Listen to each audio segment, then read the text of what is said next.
Hey guys, and welcome back to another video. I'm pretty sure that my channel has become almost exclusively vlogs.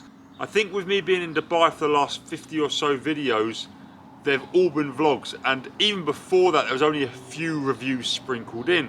And I think I need to go back to my roots, remember why this channel is called The Swimsuit Guy, and review a swimsuit or a tech suit, whatever you'd rather call it. The subject of today's video is the Tier Avictor.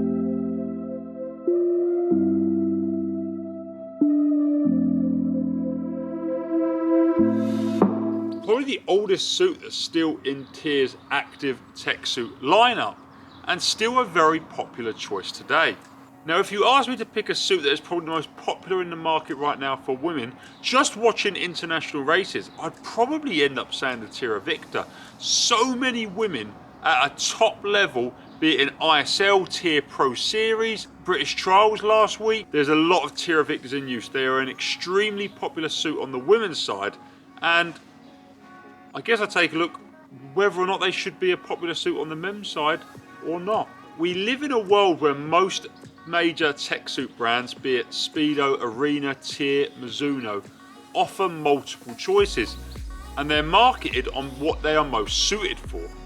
Now, I have previously reviewed the sort of more sprint and more compression orientated Tier suit, the Venzo, which was actually brought to market a couple years after the Avictor initially was, which I think was released in like 2015 or 2016. Now, you know I'm a fan of the Venzo. It's one of my favourite suits, and a suit that I still have PB today in my main events. Something I can't say for a big range of suits. There has recently been an additional suit brought into Tier's range, the Venzo Phantom, which takes a lot of the positive things about the Avictor and adds them to what the Venzo does well. This suit was pioneered and pushed by Ryan Lochte, who preferred the Avictor to the Venzo, but still wanted us to have some of the Venzo's traits brought into the Avictor.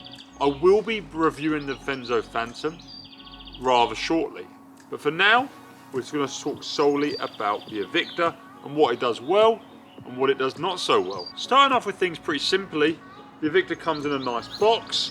It has market on it.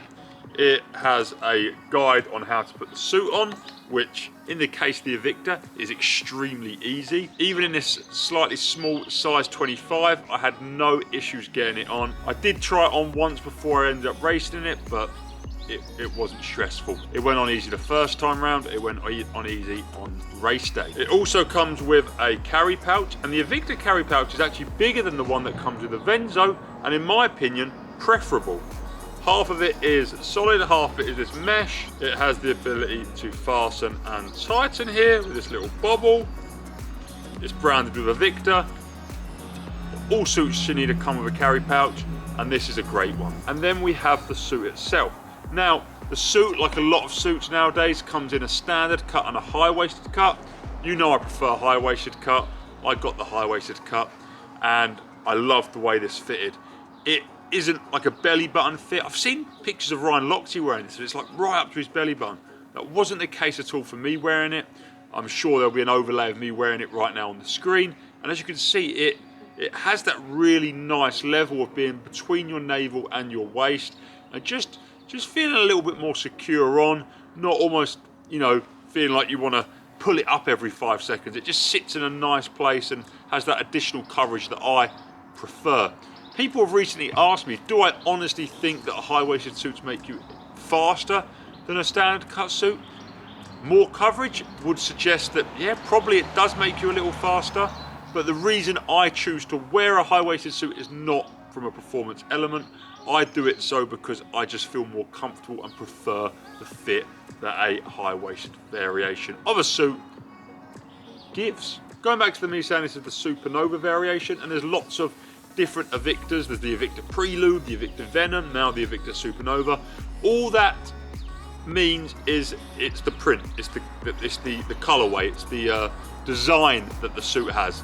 The Venom doesn't perform differently to the Prelude or the Supernova that I have here. All the Supernova variations have this sort of honeycomb design on it, and I really like it. Like, this suit looks mad cool. Like, I love wearing this suit just because of how cool it looks. I love the print, and you know, you can get Avictors from literally solid black all the way to one with the Star Spangled Banner littered over it. Like they do leery and garish, they do understated and simple, and everywhere in between.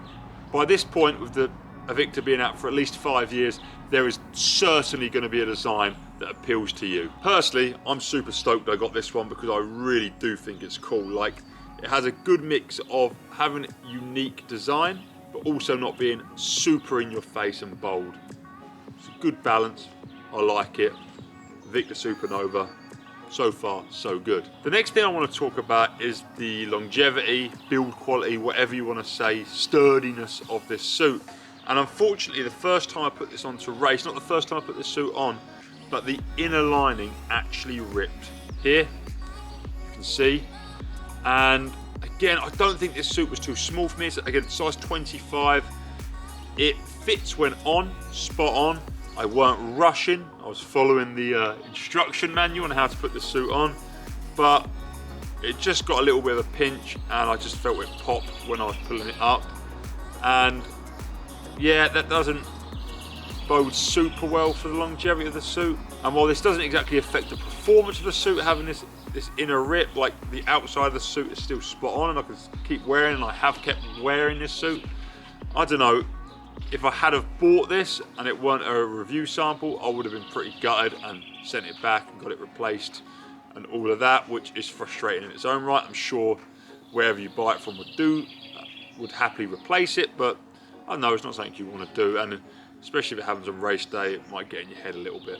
Talking about the fact it ripped, it is because this material is extremely thin. For the most part, it is just a single layer suit, except for the modesty lining, which covers a little bit down the back of the suit and on the bum, and the front on the groin area. So about probably 40% of the suit is dual layered, but only for modesty reasons. The taping that the suit has is again clearly just the bonded seams and not for any performance benefits like we see on other suits such as the Venzo. Yeah, it's quite a simple suit when it comes to everything about it. There's no bells and whistles. We know when we've talked about the Venzo in the past, Tier like to give fancy names and marketing blurbs to everything, and this has hydrosphere technology, speed dry fabrication, supersonic flex bonding.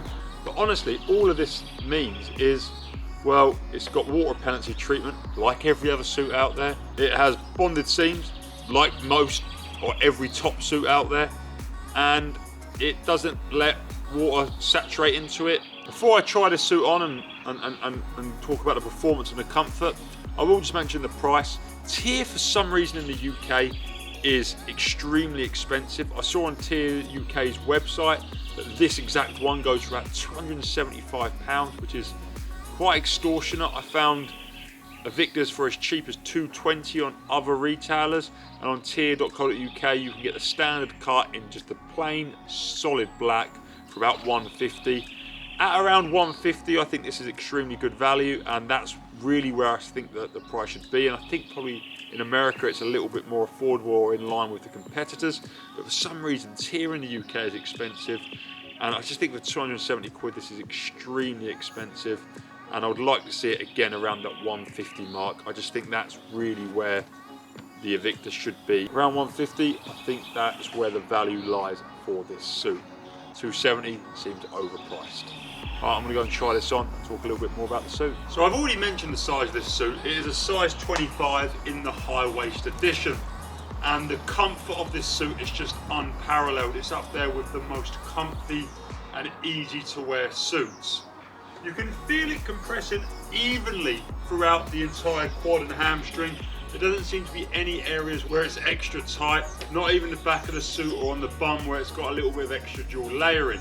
It's absolutely evenly spread and distributed in compression throughout the suit, which is on a lower level. Tier would probably tell you that this suit is more suitable for medley swimmers, for distance swimmers, and that's where you're going to often see this suit. It's a mainstay among 1500 freestyle finals, 400 frees, 400 IMs, and it's a very popular suit for them distances.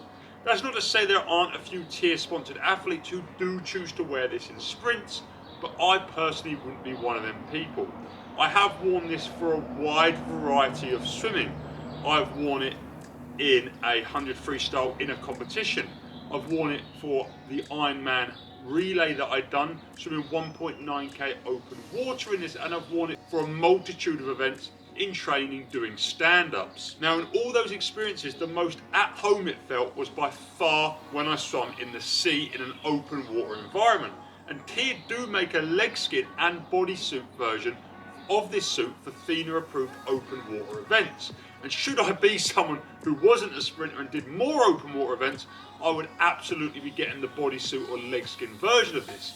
But for now, I have the jammer that you can wear in both pool and in open water events should you wish. At no point during that 1.9k race did I feel fatiguing from wearing a suit or restricted, but I did feel a sense of support and buoyancy the whole way from wearing that, and that wasn't just the sea at stake. Now, one of the big things that TIER do talk about this is the water repellency treatment it's got that stops the water going in the suit and keeps it beading on the outside.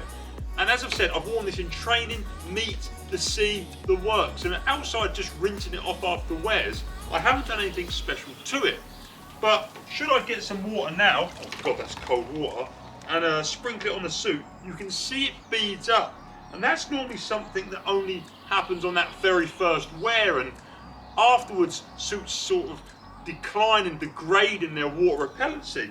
And to be able to have said I've done an open water race in this suit and it still has that epic water repellency on it, that's pretty good going.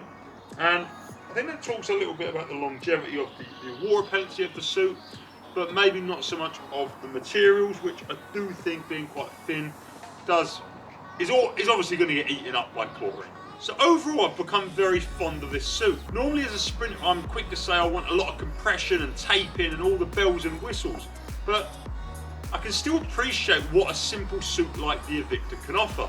It is basic, it isn't going to do anything crazy, but it is a very solid, comfortable, good looking suit that's going to be versatile in its usages, and honestly I don't see a better way to spend doing an open water event or a longer distance race. Should you ever see me entered in a 1500 freestyle, this is the suit that I will be wearing in its high weighted variation, which is super comfy, and as I said, nothing scary in terms of its fit. It isn't crazy, it isn't right up to the belly button like you've seen Ryan Lochte wearing it. There is no surprise that this was Ryan Lochte's favourite TIER suit and why he still wears it and meets today, and wanted the Venzo to have certain attributes of this suit. I hope you enjoyed this video. If you did, do like it, and let me know in the comments if you've used the Avictor. Do you like the Avictor? Do you not like the Avictor? I want to know what you think of this suit.